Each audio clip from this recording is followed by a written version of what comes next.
있는데요. 성령은 생명의 영, 하나님의 생명력인데요. 이 성령을 히브리어로 이제 루아흐라고 하는데, 이 루하흐라는 말에는 영이라는 의미도 있지만 숨이라는 의미가 담겨져 있습니다. 생명을 불어넣는 숨, 이제 이런 의미가 루하흐에 있는 거죠. 에스겔 선지자가 이제 하나님 에스겔 선지자를 마른 뼈가 가득한 골짜기에 세우시고 에스겔 선지자에게 이 마른 뼈를 향해서 하나님의 말씀을 대어나라, 생기를 대어나라. 그래서 에스겔 선지자가 하나님 말씀대로 했더니 그 마른 뼈가 살아나서 큰 이제 생명력이 넘치는 군대가 되는데요. 에스겔서 37장 9절에서 10절입니다. 그때 그가 내게 말씀하셨다. 사람아, 너는 생기에게 대언하라. 생기에 대하여 이렇게 말하라. 나 주 하나님이 너에게 말한다. 너 생기야, 사방에서 불어와서 이 살해당한 사람들에게 불어서 그들을 살아나게 하여라. 그래서 내가 명을 받는 대로 대언하였더니 생기가 그들 속으로 들어갔고, 그래서 그들이 곧 살아나 제 발로 일어나서 섰는데 엄청나게 큰 군대였다. 마른 뼈 속에 들어가서 그들을 살아나게 한 생기가 히브리어 르아흐입니다. 그러니까 이 르아흐란 단어는 영과 생기의 아주 복합적인 의미를 가진 단어이지요. 요한복음 20장 22절에서 주님이 이렇게 말씀하신 다음에 그들에게 숨을 불어넣으시고 말씀하셨다. 성령을 받으라. 마치 태초에 하나님이 흙으로 사람을 만드시고 그 속에 생기를 불어넣으심으로 생명이 되게 하셨듯이 부활하신 주님께서 제자들에게 나타나셔서 숨을 불어넣으시면서 생명의 영, 성령을 받으라 말씀하시는데요. 창세기 6장 3절입니다. 주님께서 말씀하셨다. 생명을 주는 나의 영이 사람 속에 영원히 머물지는 않을 것이다. 사람은 살과 피를 지닌 육체요, 그들의 날은 120년이다. 생명을 주는 하나님의 영이 머무는 만큼 인간이 살 수 있습니까? 인간은 하나님의 영, 하나님의 생명력으로 살아가는 존재이지요. 우리의 몸이 힘들면은요, 나도 모르게 짜증이 납니다. 내가 막 짜증을 낸다는 거는 내 몸이 힘들다는 증거이지요. 그러니까 몸이 힘들면 별것도 아닌데 막 애들한테 짜증이 나고 주변 사람한테 피해를 주는 거예요. 그러니까 여러분, 내 몸에 생명력이 충만해야, 그래야 우리 주변 사람들도 챙겨주고 이웃도 섬기고 내 자녀와 배우자들에게 사랑을 베풀 수 있는 거예요. 내 안에 생명력이 충만해야, 그래야 우리가 복음도 전하고 봉사도 하고 세상에서 빛과 소금의 역할을 감당할 수 있습니다. 내 몸에 생명력이 없는데, 이 생명력이 없는 몸을 가지고 막 이것도 하려고 하고 저 사람도 섬기려고 하고 세상에 나가서 뭐 이렇게 하려고 하니까, 그러니까 이제 짜증이 나고 우리가 이제 신앙생활이 힘겨워지는 것이죠. 성령은 생명의 영이고요. 오늘 사도 바울은 로마서 8장에서 성도의 실존이 무엇이냐? 성도는 이 생명의 영, 성령으로 살아가는 사람이다. 그러니까 성도는 성령의 생명력으로 살아가는 존재라고 말하고 있는데요. 계속해서 제가 반복해서 말씀드리지만 저와 여러분들은 하나님 나라의 이미와 아직의 그 과도기를 살아가고 있습니다. 예수 그리스도가 이 땅에 오심으로 하나님 나라가 이 세상 가운데 시작되었습니다. 이미 시작되었습니다. 그러나 아직 하나님 나라가 완성되지 않았고, 주님께서 다시 오시는 그날에 온 우주에 하나님 나라가 완성되고 성취되는 것이죠. 그러므로 현재 우리가 살아가는 이 세상은 하나님 나라의 통치와 하나님의 통치와 죄의 지배가 공존하는, 하나님의 나라와 사탄의 나라가 함께 시공간을 섞여 있는 그러한 과도기를 살아가고 있습니다. 이를 이제 로마서 8장에서는 죄의 법과 성령의 법이다, 이렇게 표현하고 있는 거죠. 성도는요, 이제 예수를 믿음으로 이 하나님 나라와 사탄의 나라가 공존하고 있는 이 시간 가운데서 예수를 믿음으로 죄의 지배에서 해방이 되어서 하나님 나라 백성이 되었어요. 골로새서 1장 13절에 아버지께서 우리를 흑의 권세에서 건져내셔서 자기의 사랑하는 아들의 나라로 옮기셨습니다. 자, 성도가 예수를 믿음으로 죄의 지방에서 해방이 되어서 하나님 나라의 백성이 되었으나, 그러나 저와 여러분들이 살아가고 있는 이 세상은요, 찬송가가 울려 퍼지고 사랑이 가득한 하나님 나라를 우리가 살아가는 것이 아니라 여전히 죄와 악의 지배가 시퍼렇게 살아있는, 여전히 악이 득세하고 있는 이 세상을 살아가고 있기 때문에 우리에게 아직도 죄의 영향력이 크게 미치고 있는 거죠. 자, 그렇기 때문에요. 자, 하나님 나라의 임의와 아직의 과도기를 살아가고 있는 성도는 구원의 완성을 성취한 것이 아니라 구원의 완성을 향해 나아가는 그 여정을 걸어가고 있다. 성도가 구원의 완성을 향해 나아가고 있음을 가장 잘 명확하게 보여주는 말씀이 빌립보서 2장 12절입니다. 그러므로 사랑하는 여러분, 여러분은 언제나 순종한 것처럼 내가 함께 있을 때뿐만 아니라 지금과 같이 내가 없을 때에도 더욱 더 순종하여 두렵고 떨리는 마음으로 자기의 구원을 이루어 나가십시오. 자, 이런 이제 난파선의 비유로 우리가 살펴볼 수 있는데, 시커먼 바다에 침몰해 가는 난파선에서 성도들이 구명보트로 옮겨 탔습니다. 이미 구원을 받은 것이죠. 그러나 구명보트가 아직 육지에는 도착하지 않았습니다. 아직 구원이 완성되지는 않았죠. 그러니까 성도는 난파선에서 구원받아서 구원보트를 타고 육지, 즉 구원의 완성을 향해 가는 여정에 있는 것이죠. 구명보트에 있는 성도들은요, 이제 막 침몰해 가는 난파선에서 구조받았기 때문에 구출된 기쁨과 감격과 안도를 누리지만, 그러나 또 한편으로는 여전히 죽음의 바다가 성난 파도를 들썩이면서 우리의 보트를 흔들고 있기 때문에 두렵고 떨림으로 이 보트가 육지에 닿을 때까지 심중에 심중을 더하여야 합니다. 자, 그래서 바울은 로마서 6장에서 구원의 여정을 걸어가고 있는 성도들에게, 자, 다시 죄의 지배로 돌아가지 말 것을 힘주어 강조하고 있는데요. 로마서 6장 12절에서 14절입니다. 그러므로 여러분은 죄가 여러분의 죽을 몸을 지배하지 못하게 해서 여러분이 몸의 정욕에 굴욕하는 일이 없도록 하십시오. 그러므로 여러분은 여러분의 지체를 죄에게 내맡겨서 불의의 연장이 되게 하지 마시고, 오히려 여러분은 죽은 사람들 가운데서 살아난 사람답게 여러분을 하나님께 바치고 여러분의 지체를 의의 연장으로 하나님께 바치십시오. 여러분은 율법 아래 있지 않고 은혜 아래 있으므로 죄가 여러분을 다스릴 수 없습니다. 그러니까 바울은 언제나 성도 앞에 두 길이 놓여 있음을 염두하고 있습니다. 자, 오늘 로마서에서는요, 육신을 따라 사는 삶과 성령을 따라 사는 삶, 두 길이 성도 앞에 놓여 있고, 너희가 육신을 따라 살면 그 결과는 죽음이다. 갈라디아에서도 동일한 말을 하고 있습니다. 성도 앞에 두 삶이 있다는 거죠. 육체의 욕망을 따르는 삶과 성령을 따르는 삶인데요. 갈라디아서 5장 16절에서 17절입니다. 또 내가 또 말합니다. 여러분은 성령께서 인도하여 주시는 대로 살아가십시오. 그러면 육체의 욕망을 채우려 하지 않을 것입니다. 육체의 욕망은 성령을 거스리고 성령이 바라시는 것은 육체를 거스립니다. 이 둘이 서로 적대 관계에 있으므로 여러분은 자기가 원하는 일을 할 수 없게 됩니다. 그래서 육체를 따라 사는 사람은 하나님 나라를 유업으로 받을 수 없다, 바울이 경고하고 있는데요. 자, 북한산하고 심악산은요, 저 혼자서도 오를 수 있습니다. 그런데 해발 8,750m의 에베레스트를 혼자 오를 사람은 아무도 없습니다.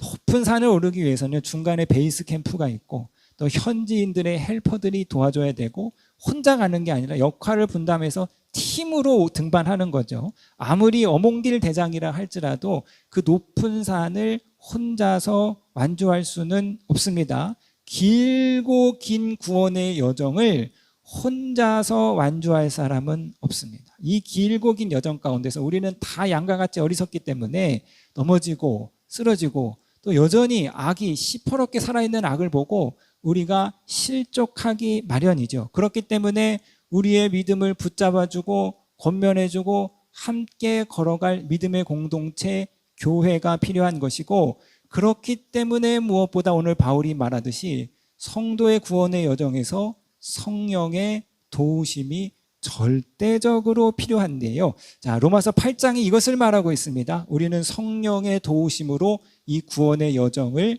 완수할 수 있다. 성령의 도우심으로 생명의 길을 걸어갈 수 있고, 성령의 도우심으로 끝까지 인내할 수 있고, 성령의 도우심으로 우리는 고난을 극복할 수 있다고 말하는데요. 자, 그런데 우리는 이 성령의 도우심을 착각할 때가 많습니다. 성령의 도우심을요, 가만히 서 있기만 하면 우리를 움직여주는 에스컬레이터로 착각을 하는 경우가 많아요. 자, 우리가 에스컬레이터를 타고 구원의 여정을 완수하는 것이 아니라 성도는요, 계단을 올라가면서 구원의 여정을 완수합니다. 우리의 힘과 우리의 근육과 우리의 호흡을 쥐어짜서 한 계단 한 계단 올라가야 돼요. 내 마음을 다하고 내 힘을 다하고 내 뜻을 다하여서 한 계단 한 계단 구원의 여정을 올라가야 합니다. 자, 우리가 우리의 힘과 의지와 뜻을 다하여서 이 구원의 계단을 올라갈 때 성령께서 우리의 다리에 힘을 불어넣어 주시죠. 계단을 갖고 올라갈 때 앞에서 성령께서 우리의 손을 붙잡고 당겨 주십니다. 성령께서 화이팅 외쳐주시는 거예요. 하나만 더, 한 계단만 더, 한 발짝만 더 화이팅을 외쳐주시고, 우리가 이 계단을 올라갈 때 우리의 그 힘겨운 호흡에 성령께서 함께 보조를 마치면서 구원의 계단을 함께 올라가는 것, 이것이 성령의 도우심이고, 이것이 바로 성령께서 우리 가운데 부어주시는 생명력인데요. 자, 오늘 로마서 8장 2절 보시겠습니다. 그것은 그리스도 예수 안에서 생명을 누리게 하는 성령의 법이 당신을 죄와 죽음의 법에서 해방하여 주었기 때문입니다. 자, 성령은 우리에게 생명을 누리게 하는데, 그럼 성령이 주시는 생명이 무엇이냐? 로마서 7장 10절입니다. 나는 죽었습니다. 그래서 나를 생명으로 인도해야 할 그 계명이 도리어 나를 죽음으로 인도하는 것이 드러났습니다. 율법이, 하나님의 말씀이 우리를 생명으로 인도하는 거예요. 그러니까 생명을 누리는 삶이란 결국은 하나님의 말씀대로 사는 삶, 진리로 살아가는 삶이 생명을 누리는 삶이죠. 그래서 성령이 우리를 생명을 누리게 한다. 다시 말하면 성령이 우리를 말씀대로 살아가게 한다. 율법을 행하게 하는 것이죠. 그래서 로마서 8장 4절에 그것은 육신을 따라 살지 않고 성령을 따라 사는 우리가 율법이 요구하는 바를 이루게 하시려는 것입니다. 이것이 우리가 이제 지지난 시간에 살펴본 말씀인데요. 자, 그렇다면 오늘 본문에서의 우리의 질문은 이겁니다. 성령이 어떻게 우리를 율법을 행하도록 도우시는가? 성령이 저와 여러분들을요, 로봇처럼 야, 이거 해, 저거 해 조종하시는 것인가? 자, 그렇게 성령이 우리를 도우시는 게 아니라는 거예요. 성령이 우리를 로봇으로 만드는 게 아니라는 거죠. 자, 그렇다면 성령께서 우리를 어떻게 도우시냐면 성령께서 우리의 생각을 새롭게 하심으로 율법을 행하도록 돕는데요. 자, 오늘 8장 5절 보시겠습니다. 육신을 따라 사는 사람은 육신에 속한 것을 생각하나 성령을 따라 사는 사람은 성령에 속한 것을 생각합니다. 육신에 속한 생각이 있고 성령에 속한 생각이 있는데, 육신은 말씀드렸지만 죄의 지배가 내면화된 왜곡된 자, 거짓 자입니다. 그러니까 죄가 주는 생각이 있고 성령이 주는 생각이 있는데요. 이 본문에서 바울이 사용하고 있는 생각은 이제 바울이 자주 사용하는 단어인데, 단순한 사고가 아니라 이때 말하고 있는 생각은 일정한 방향을 향한 고정된 생각입니다. 다시 표현하면 경향, 성향, 그 사람의 가치관, 믿음과 같은 것이 바로 이 생각입니다. 예를 들면 사람마다 다 정치적인 성향이 있습니다. 진보적인 성향을 가지신 분도 있고 보수적인 성향을 가지신 분도 있는데, 이 한 번 형성된 정치적인 성향은 웬만해서는 바뀌지 않는 거예요. 그래서 1번 찍으시는 분은 뭐 천지가 개벽하지 않는 한 그냥 1번 찍으시는 거고, 2번 찍으시는 분은 뭐 진짜 피바대가 되지 않는 이상 그냥 2번 찍는 거고. 그래서 항상 이 선거라는 것은 이 중도층을 누가 잡냐, 이것이 이제 관건인 거죠. 그래서 정치적인 성향이 다르기 때문에 똑같은 상황을 보고도 다르게 판단하는 겁니다. 똑같은 행동을 보고도 대통령을 잘했다 칭찬하시는 분도 있고, 그렇게 해서 되겠냐 비판하시는 분도 있는데, 이것이 다 정치적인 성향, 이것이 이제 어떠한 방향성, 세계관, 이것이 오늘 바울이 말하고 있는 생각이다. 근데 이 성향과 가치관과 세계관은 잘 바뀌지 않는 거예요. 한번 딱 형성되면 웬만해서는 흔들리지 않는 거예요. 그러니까 사람 안에 상반되는 두 개의 방향성이 있다는 거예요. 두 성향, 두 생각이 있다는 거예요. 죄를 따르는 육신의 생각과 성령을 따르는 영의 생각이 있는데요. 자, 두 개의 방향성이 완전히 틀린데 6절 보시겠습니다. 육신에 속한 생각은 죽음입니다. 그러나 성령에 속한 생각은 생명과 평화입니다. 육신의 생각은 죽음을 향하는 거죠. 이 오목한 피라미드 체계에서 어떻게든 내가 한 계단이라도 더 올라가서 자아와 타자에 대해서 주인 노릇하겠다. 내가 주인이 되겠다. 그래서 끊임없이 쌓아두고 억압하고 착취하고 빼앗는 이 죽음의 현상들이 가득한 곳을 향하는 삶의 방향성이 있는 거예요. 반면에 성령의 생각은 생명과 평화입니다. 그래서 나만 잘 사는 게 아니라 다 함께 잘 사는, 사랑하고 섬기고 용서하는, 함께 나누는 생명의 방향성, 평화의 방향성을 향하는 그런 전혀 다른 삶의 가치관이 있다는 거죠. 그래서 7절에서 8절입니다. 육신에 속한 생각은 하나님께 품는 적대감입니다. 그것은 하나님의 법을 따르지 않으며 또 복종할 수도 없습니다. 육신에 매인 사람은 하나님을 기쁘게 해드릴 수 없습니다. 자, 육신의 생각은요, 하나님을 대적하는 성향입니다. 아주 점잖으신 분이에요. 성격도 아주 좋습니다. 그래서 평소에 이야기를 나누면 뭐 그냥 서스름 없이 뭐 사회 전반에 대해서 막 여러 가지에 대해서 이야기할 수 있는데, 유독 예수 얘기만 꺼내면 혈기를 막 화를 버럭같이 내시는 분이 있습니다. 자, 성향 자체가 무신론이에요. 신 같은 건 존재하지 않는다. 그러니까 뭐 신, 뭐 영적인 이야기 나오면 그냥 아예 귀를 이제 닫아 버리는 것이죠. 자, 이처럼 이런 어떤 고정된 성향이 있는데, 성령께서는 우리의 성향과 가치관과 믿음의 방향을 완전히 변화시킨다. 나의 세계관과 나의 믿음의 극적인 변화를 일으킨다. 그래서 바울이 이렇게 말했잖아요. 전에는 내가 잘 나가고 성공하고 막 랍비고 내가 막 이랬는데 그 모든 것을 배설물과 같이 여긴다. 그러니까 삶의 방향성이 완전히 바뀐 것이죠. 그래서 자아의 행복과 안녕, 이 땅에서 성공하고 행복하고 돈 벌고 뭐 권력 만들고 이런 것만을 추구했던 삶인데, 그런데 성령께서 그 삶의 방향성을 완전히 바꿔버렸습니다. 그래서 그런 것들은 다 배설물로 여기고 진리와 생명을 추구하는 사람이 되었단 말이에요. 쌓아두게 급급한 사람이었는데 막 나눠준다. 어떻게 해서든지 막 이기고 올라가려 하던 경쟁의 사람이었는데 희생.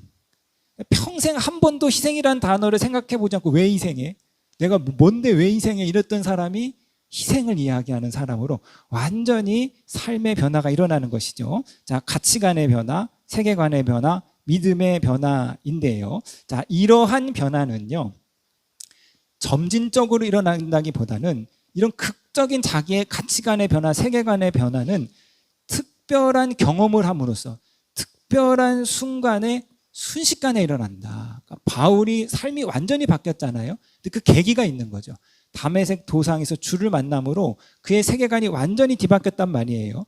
자, 그래서 이 믿음의 변화는 내가 의식적으로 일으키기보다는 부지부식간에 그냥 내 안에서 일어나는 것입니다. 내가 의도하는 것이 아니라 내 안에서 믿음의 변화가 순식간에 일어나는 것이죠. 그래서 어떤 극적인 사건을 통해서 믿음의 변화가 일어나는데, 그러면 무엇이 이처럼 극적인 사건을 통해서 믿음의 변화를 일으키는가? 오늘 여기가 설교의 핵심인데요. 심리학자 마이클 부셀 교수는 이렇게 말하는데, 그의 저서에서 놀라움이 우리의 믿음을 변화시킨다. 놀라움이 우리의 가치관을 새롭게 한다. 그러니까 이 놀라움이 우리 안에 새로운 믿음을 형성시킨다는 거예요. 말씀드렸듯이 믿음이라는 것은 바뀌기가 굉장히 어려운 일인 거예요. 한번 형성된 믿음과 세계관은 웬만하면 잘 안 바뀌는데, 그런데 놀라움을 느끼는 순간 우리 뇌에서 기존의 믿음들을 다 무장 해체시킨다는 거죠. 그러니까 자아의 정체성을 이루는 믿음을 변화시키려면 저자의 주장은 놀라운 순간들을 만들어야 된다는 거예요. 어린아이들은요, 놀라울 게 많습니다. 다 처음 경험해 보는 거예요. 저희 딸 예전에는요, 뭐 500원짜리 아이스크림만 사줘도 막 아버지를 찬양하고 예배하고 그랬는데 그건 놀라운 거죠. 그래서 아이들은요, 변화가 있는 거예요. 생각이 변하고 가치관은 이런 것도 있네. 근데 이제 나이가 들기 시작하면은요, 다 해봤잖아요. 그래서 뭐 바다를 봐도 놀랍지 않고, 뭐 아무리 좋은 거를 먹어도 놀랍지 않고, 그러니까 사람이 변화되지 않고 이제 고정되게 되는 것이죠. 자, 놀라움이 사람을 변화시킨다. 예를 들면 이겁니다. 칼리 사이먼이라는 사람이 10대 아카데미상을 받은 아주 대단한 일을 이룬 어떤 작곡가이자 가수인데요. 이 사이먼이 학창 시절에 말을 더듬었다고 합니다. 그래서 친구들한테 늘 그 말더듬이 조롱거리가 될까봐 소심한 성격을 갖고 살았었는데, 자, 하루는 자기 남자친구한테 이 고민을 했다는 거예요. 내가 말 더듬는 것 때문에 나는 늘 소심해. 이게 날 늘 이렇게 해. 그랬더니 남자친구가 웃으면서 너는, 이 남자친구가 선수죠. 너는 말 더듬는 게 매력적이야. 이 말에 이 사이먼이 깜짝 놀란 거예요. 놀라움을 느끼게 되었습니다. 그래서 그 순간 그의 인생의 전환점을 맞이하게 된 것이죠. 아, 이 말 더듬는 게 매력일 수도 있구나. 라는 이 놀라움을 통해서 새로운 믿음을 갖게 되었고, 이때 느낀 놀라움은 사이먼의 자기 정체성을 놀라움이 바꿔놓았다는 거예요.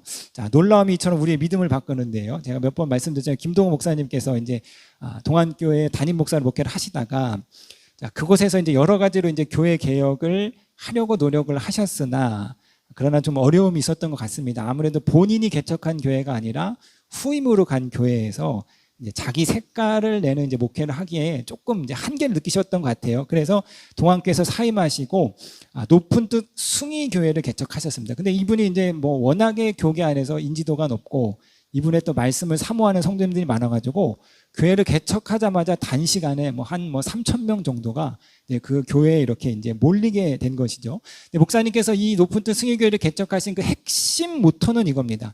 하나님이 주인이 되시는 교회. 자기가 교회를 하다 보니까 너무 인간이 너무 교회의 주인 노릇을 많이 해가지고 내가 새로 교회를 개척한 것은 절대 그럴 수 없게끔 모든 구조와 시스템을 만들어야겠다. 그래서 교회에 막 정관을 만드는데 뭐 장로들도 이제 7년 단임제, 7년 하고 이제 그냥 장로님들 다 은퇴하시고, 목사님도 이런 원로제도 다 없애버리고 목사가 주인 된다. 목사들도 7년마다 재신임을 받게끔 이런 식으로 해서 전체적인 시스템을 이제 사람이 주인 될 수 없게끔 이제 그러한 모토로 교회를 이제 이끌어 나아갔습니다. 이제 교회가 이제 건물 없이 학교에 이제 강당을 빌려서 예배를 드렸는데, 뭐 교회에 어떤 이제 일로 인해서 이제 돈이 좀 필요하게 되었고, 그래서 목사님이 이제 대출을 은행에서 이제 대출을 좀 받으려고 했어요. 건물은 없으니까 담보는 없는 거죠. 그런데 뭐 출석 성도가 3,000명이니까 교회 뭐 매달 교회 통장에 들어왔다 나가는 이제 그 금액이 이제 뭐 상당한 금액인 거예요. 그래서 은행 직원이 이제 뭐 대출 직원과 상담을 했는데, 목사님은 뭐 큰 금액도 아니고 당연히 대출이 될 줄 알았는데 은행 직원이 안 된다는, 대출을 못 해주겠다. 목사님이 무슨 이런 놈이 있나. 그러면서 이제 은행 직원이 그 목사님의 교회를, 이분이 뭐 성도인지 아닌지 모르겠지만 이제 분석하는 거죠. 자, 이 교회는 개척한 지 얼마 안 됐고 담임 목사에 대한 의존도가 너무 높은 교회다. 그래서 혹시 이 은행 직원의 표현에 의하면 이 목사님에게 어떠한 일이 생기면 뭐 교통사고가 나거나 큰 병에 걸리거나 혹은 목사님이 무슨 성도들과 스캔들이 나면 그러면 교회가 금방 와야 될 수도 있는데 담보도 없이 대출해 주기에는 너무 위험하다. 그래서 목사님이 이 은행 직원의 말을 듣고 놀라움을 느꼈습니다. 목사님 표현에 의하면 감동을 받았다는 거예요.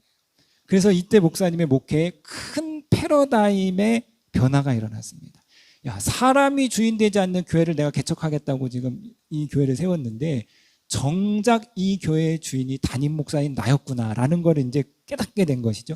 그래서 1년간 이제 안식년을 떠나는데요. 안식년 떠나고 첫 주의 출석 교인 1000명이 줄었다는 거예요. 그러니까 성도들이 다 목사님 말씀 사모하고 그래서 모인 교회인데 목사님이 안식년을 떠났다니까 성도들이 이제 다 장로님이 목사님은 저는 목사님 빨리 들어오십시오. 큰일 났습니다. 이러다가 교회가 다 와야 되고 무너집니다. 근데 목사님이 정말 대단하신 분이죠. 이렇게 말했다라는 거예요. 안 들어갑니다. 교회가 무너지는 한이 있어도 나는 안 들어갑니다. 담임 목사 한 명이 없다고 무너지는 교회는 그거는 무너져야 할 교회니까 나는 교회가 무너져도 안 들어갑니다. 그리고 이제 안식년 1년 채우고 들어갔습니다. 그래서 후에 이제 한국 교회사에 아주 길이 남을 일을 하셨는데요. 교회를 이제 넷으로 다 쪼개가지고 본인이 담임을 맡지 않고 넷으로 쪼개는 오늘날 이제 아주 일반적인 대본이 분립 개척인데도 굉장히 더 이제 혁신적으로 본인이 목회하지 않고 다 찔러 쪼개는 이제 이런 일을 했던 거죠. 이처럼 놀라움이 우리의 패러다임 시프트를 이뤄가는 거고 이 놀라움이 세계관을 바꾸고 우리의 믿음을 바꾸고 우리를 새로운 사람으로 변화시키는데 바로 우리에게 이 놀라움을 주시는 분이 성령인 것이죠. 성령께서 우리 안에 일으키는 이 놀라움을 성령의 감화다, 감동이다라고 말하고 있는데요. 고린도 후서 6장 6절입니다. 또 우리는 순결과 지식과 인내와 칭찬과 성령의 감화와 거짓 없는 사랑과 사무엘상 16장 14절인데요. 사무엘이 기름이 담긴 뿔병을 들고 그의 형들에게 둘러선 가운데서 다윗에게 기름을 부었다. 그러자 주님의 영이 그날부터 계속 다윗을 감동시키셨다. 그러니까 성령이 자신의 그 생명력으로 성도 안에 놀라움을 일으키는 거죠. 감동을 일으킴으로 우리를 변화시키는 거예요.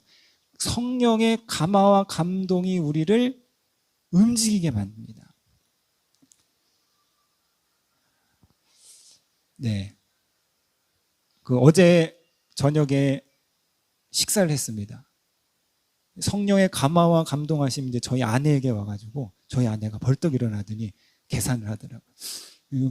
카드는 제 카드인데 성령의 감화와 감동하시면 아내에게 이제 주신 거니까 성령이처럼 우리를 움직이게 만드는 거예요. 자, 김혜권 교수가 이렇게 말했습니다. 회개는 위로부터 임하는 성령의 감화와 감동 없이는 불가능한 일이다. 그러니까 회개라는 것은요, 우리의 삶의 방향성을 180도 바꾸는 일이에요. 내가 지금까지 내 일평생 열심히 이 길을 걸어왔는데 이 길이 잘못된 길이네, 엉뚱한 길이네, 그거를 인정을 하고 그 삶의 방향성을 완전히 바꾸는 것이 회개인 거죠.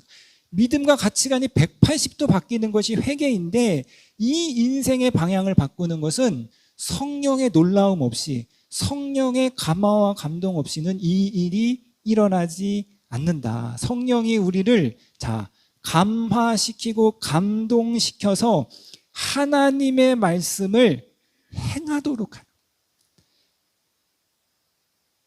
여러분, 지식이 우리를 움직이지 못한다. 이걸 우리가 이제 많이 살펴보았잖아요. 인간의 본성이 지성인 줄 알았더니 그게 아니다. 지성 가지고 막 인류 문명이 발달했더니 그 결과가 세계 1, 2차 대전이라는 처참한 결과라는 거죠. 사람이 몰라서 못하는 게 아니라 이미 우리가 해야 할 건 유치원에서 다 배웠다는 거 아니에요. 아는데, 그런데 지식이 우리를 움직이지 못하는 거죠. 마찬가지입니다. 저와 여러분들이 아무리 말씀을 읽고 아무리 말씀을 들어도 그 말씀 가운데 주시는 성령의 감화와 감동하심이 없으면 말씀대로 행할 수가 없는 거예요. 그래서 성령의 감화와 감동하심이 공동체 안에 없으니까 꿈쩍을 안 하는 거예요. 아무리 말씀을 해도 막 성도들이 꿈쩍을 안 하니까 어떻게 하는 거예요? 율법으로 막 쥐어짜는 거죠. 막. 그래서 뭐 이거 성금 안 하면 뭐 암 걸린다 막 이런 소리는 했었고, 교회 안에서요, 여러분 막 경쟁시키는 거 아시죠? 막 여기 막 부추기니까는 막 안 할 수 없게끔 막 경쟁을 시켜서 성도들을 막 율법으로 쥐어짜는 거예요. 목사님이 막 아무리 해도 막 성도들이 꿈쩍 안 하고 움직이지를 않으니까, 그러니까 뭐 합니까? 욕망을 막 부추기는 거예요. 야, 누가 이렇게 했더니 막 사업이 잘 되더라. 어느 집사님 막 이렇게 했더니 막 자식들이 막 뭐 대기업 들어가더라. 이 번영 신학으로 사람들을 막 움직이게 만드는 것입니다. 자, 사랑하는 성도님 여러분, 그러니까 이 성령의 지배 아래 사는 삶, 성령의 법 아래 사는 삶은 율법으로 막 우리를 쥐어 짜내는 것이 아니라 막 욕망으로 부추겨서 우리를 움직이는 것이 아니라 성령이 우리를 감화시키고 감동시켜서 그 성령이 주시는 생각에 내가 따라가는 것이죠. 성령이 주시는 감동으로 하나님의 말씀을 행하고 성령이 주시는 감화로 하나님의 말씀대로 살아가는 것이고 하나님의 말씀에 내가 기꺼이 순종하는 것입니다. 그러므로 이 성령의 생명으로 늘 변화의 삶, 힘있게 살아가시는 저와 여러분이 되시기를 주님의 이름으로 부탁드리겠습니다.